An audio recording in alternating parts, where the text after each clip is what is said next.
Right. Individual and couple. I don't know how to stress this enough, but if you do want to dance tango and you dance tango in a certain style, you know what to do in space, you know which way to move, you learned your basics and everything. Now, that is the minimum that you need to do. As an individual, you need to know it before you can dance with someone else, and that someone else has to know the same rules and obey them and be able to implement them, be able to do them. It's not enough if you know it in your head. Your body needs to know it. You need to know it. You need to be able to do it, and you do it properly. So, there is a learning aspect to it. Yeah. To start with, there's not much. But you need to learn this, you need to, and that cannot be learned just in your head. It needs to be learned in the body. You need to know what to do with your body. We're not going to insist on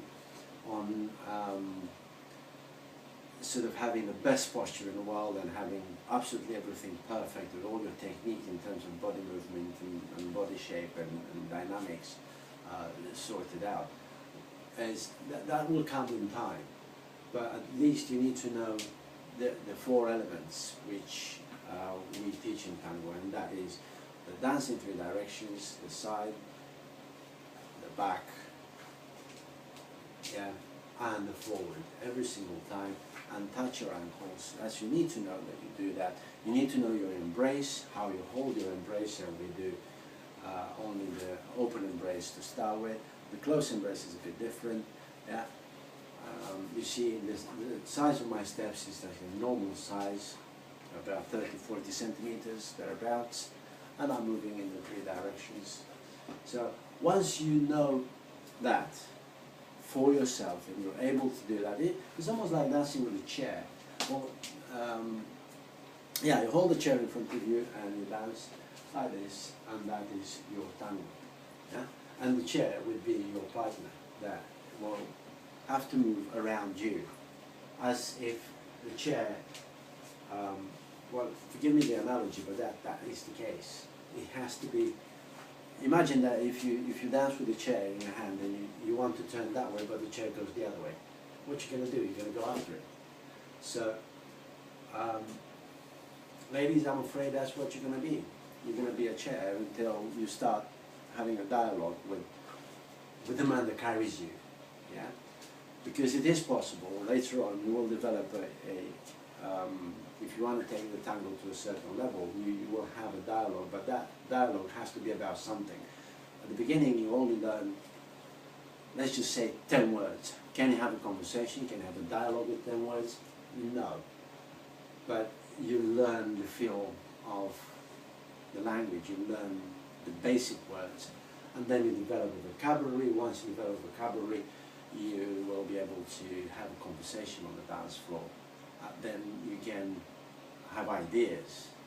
Ideas are about creativity, about surprises, about being inspired and inspiring your partner. So that will come later on. And even that, you can have wacky ideas. You can do, for example, one of those, which is a bit more difficult to do, but you can learn it, you can impress your partner with that, or you can do simple things, but still, like a little cross, yeah, you see, that is exquisite, yeah, but it's not that difficult to do, although it has to be learned, nevertheless. So you both have to learn how to, what words to use, in which context to use, because that's what it is. The basic element in tango is just a word that you use, and you put words together and you create a phrase, you create poetry, but more sort of practical poetry. If you want to take it into the realm of poetry as such, then you do. You can take it into the realm of poetry. And sometimes little poems do develop on the dance floor, especially if there is a chemistry. That proximity can create chemistry. I'm talking about, hey, like this erotic chemistry. It does happen, it does develop between a man and a woman on the dance floor, but you won't find that with everybody and every time. Don't expect that, because I don't think you'll feel that. So, first, so where I want to go back here, I want to go back to my idea, my original idea. Learn what you need to do by yourself. Once you know that good, then you can dance with a partner.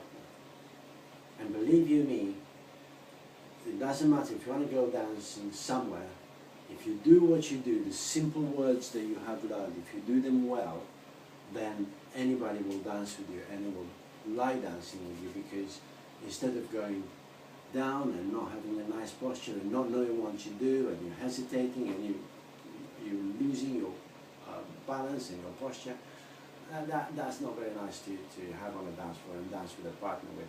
But if you have good balance, if you're composed, if you let your body guide you into the naturalness of dancing tango, then people will dance with you and they'll be pleased. Nevertheless, you're having just a few words in your vocabulary for tango. So you don't have to go mad for moves and whatever you might see on television or you might see on the dance floor.